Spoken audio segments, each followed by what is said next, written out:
Good morning and welcome to the Retro Rig, the N-scale high rail layout that I've been working on for the last year or so.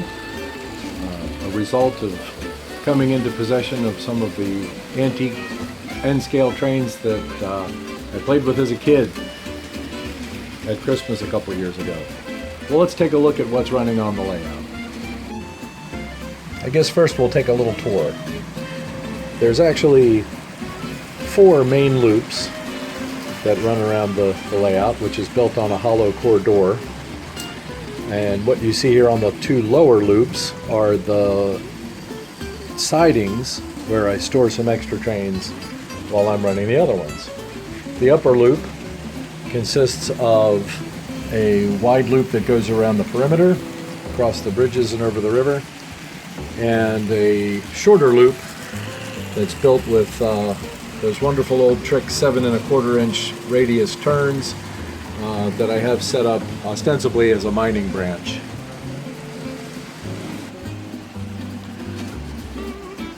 The end of the layout with the station platforms is what I call Paw. I kind of base the scenery on the Potomac River Valley, and Paw, of course, is a stop on the B&O. And the station itself is the lifelike model of the Sykesville B&O station, so it's not too far removed. In the background there, you'll see another vintage building, the old Concord Tri-State Appliance building. Years ago, I cut it in half to make a building flat, which is handy because it now covers my light switches.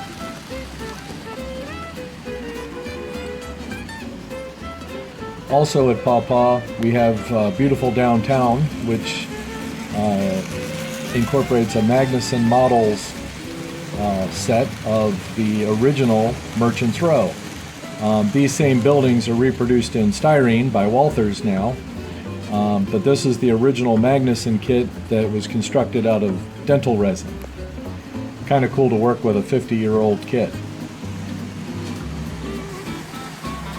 On the top deck, I've got just kind of a little mining town going on. As you can see, there's still a lot of scenery to do, and building placements and lights and maybe some trees on the mountain and that sort of thing. But as with all model railroads, it's an ongoing project.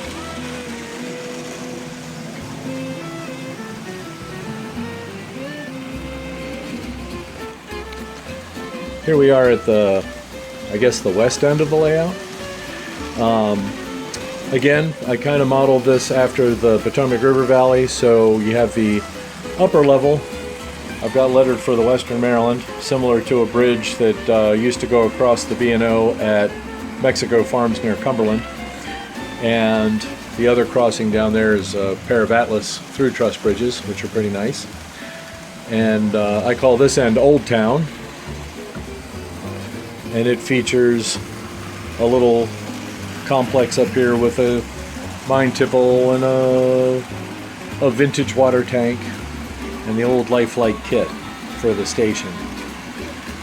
The mill building is a laser kit made of wood, which was really fun to build.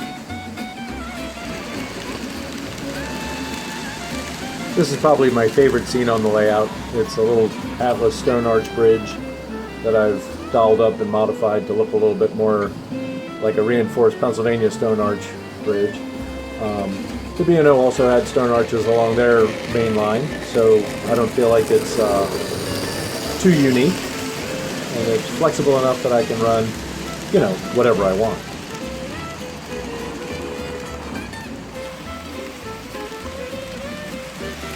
Here's a little view up the river as 2 classic Trix steam locomotives pass on the main, and my other Trix locomotive, the Pennsylvania D6, I think it is, crosses on the upper deck, pulling a short passenger consist.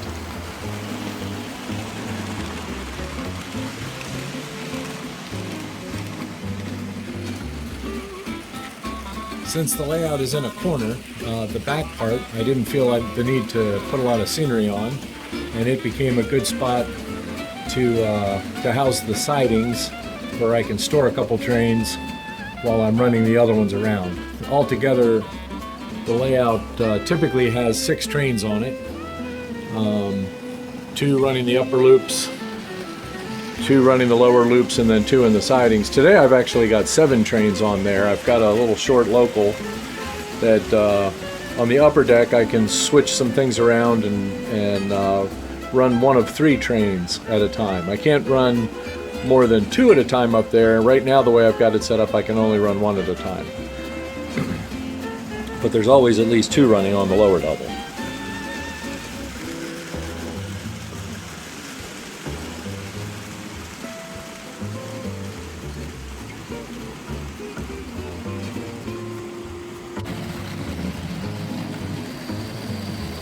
Operations on the upper level are based on throwing a couple of switches to open up the other routes. We're going to bring our little passenger train into a stop just past the switch.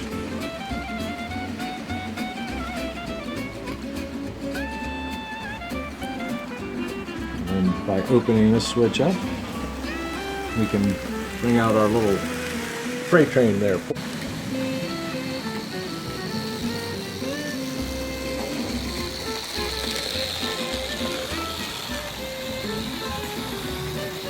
Another 50-year-old locomotive for your viewing pleasure.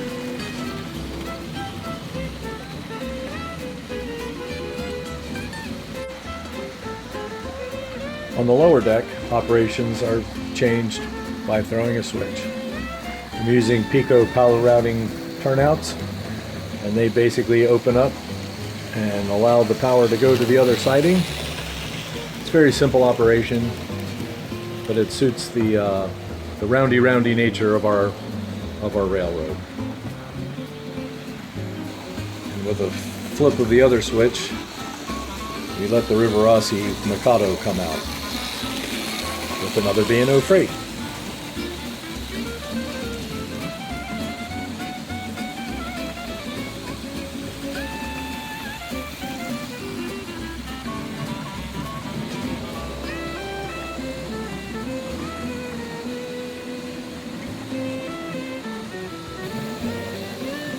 The 4th route we have available to us, we'll need to stop our freight train up here on the bridge.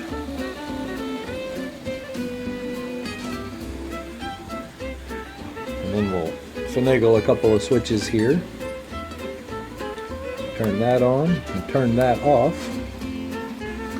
And with our train stop there, call the dispatcher, have a couple of turnouts thrown. Come down here to the other end, throw this one, and then we'll be ready to run our little coal local.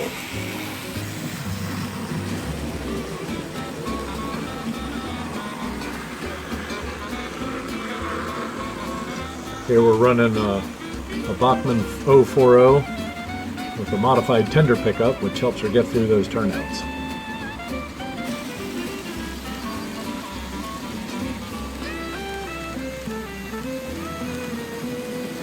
Over our scratch-built trestle,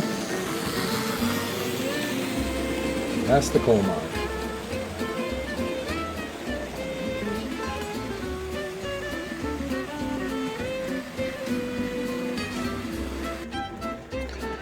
So we can take a second and visit with the stars of our show today.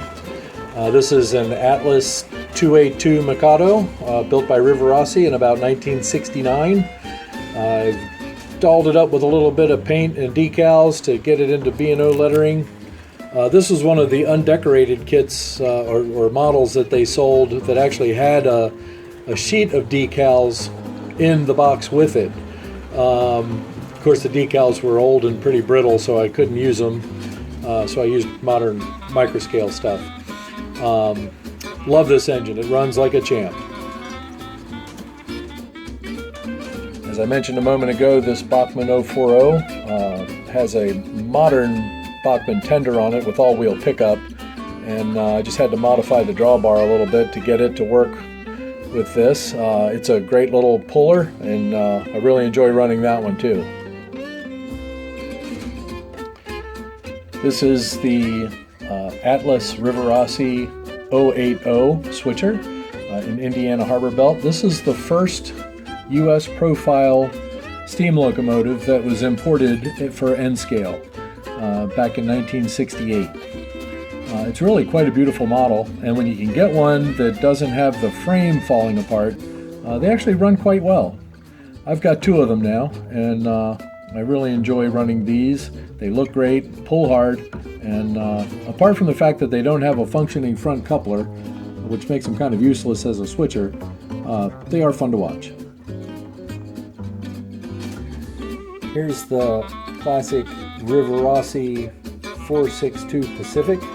This is the Light Pacific in the Baltimore and Ohio paint, original paint scheme, also from the late 60s, early 70s. This one is the President Polk, and it came to me by way of my friend Henry Nipper, well, this is one of my favorite engines. When I was a kid pressing my nose against the glass at the hobby store, this is the one that I always pined for, and finally 45 years later I got my hands on one. So thank you very much, Henry, for helping that little dream come true. Another great puller, great runner. I've added a little bit of weight to it, but other than that, it's in original condition. Earlier in the program, we saw these two guys running, Mini Trix 462 Pacific, a Pennsylvania Railroad K4, and a Nersatz 210. This is the original configuration that has the steam chest is a little bit off from the smoke box.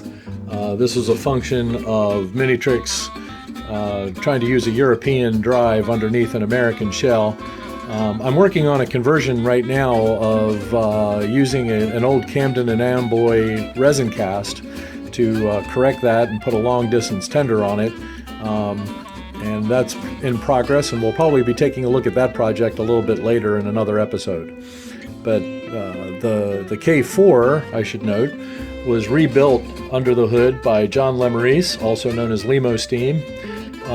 He's re-geared it, repowered it with a 5-pole motor, and otherwise corrected some pickup issues. And I also have a detailing kit to make it a little bit more accurate model than it is now. So, but one of my favorites. It's a great runner with the rebuild, and if you get a chance to look at John's work on the Railwire or in the various Pennsylvania Railroad modeling forums on Facebook, I think you'll be impressed.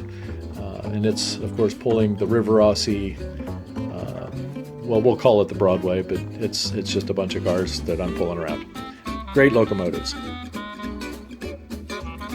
And last but not least, it's our little Trix 060 B6. Again, another fairly accurate Pennsylvania Railroad model from the late 60s.